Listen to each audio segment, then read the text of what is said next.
বিশ্বনবী পাগলের মতো একবার হাউজে কাসারে যাবেন, একবার সিরাতে যাবেন, একবার পুলসিরাতের দিকে, একবার হাউজে কাউসারের দিকে পাগলের মতো দৌড়াতে থাকবেন। তার কোনো গুনাহগার উম্মত যাতে জাহান্নামে ঢুকে না যায়, সেদিন কেউ সুপারিশ করতে পারবে না বিশ্বনবী ছাড়া। এজন্য 5 নম্বর আল্লাহ বললেন, মান যাল্লাযী ইয়াশফাউ ইনদাহু ইল্লা বিইযনিহি। কার সাহস আছে, কার এত বড় বুকের পাটা কিয়ামতের কঠিন দিন আল্লাহর সামনে দাঁড়িয়ে সুপারিশ করবে? কারো ক্ষমতা, কারো ক্ষমতা নাই।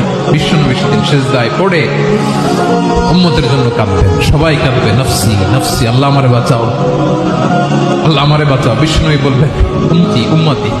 বিশ্বনবী আমার জন্য কাঁদবেন, আপনার জন্য কাঁদবেন, আমাদের জন্য সেদিন কেঁদে কেঁদে জাহান্নামের দরজায় দাঁড়িয়ে আমাদেরকে টেনে টেনে জান্নাতে ঢুকাবেন।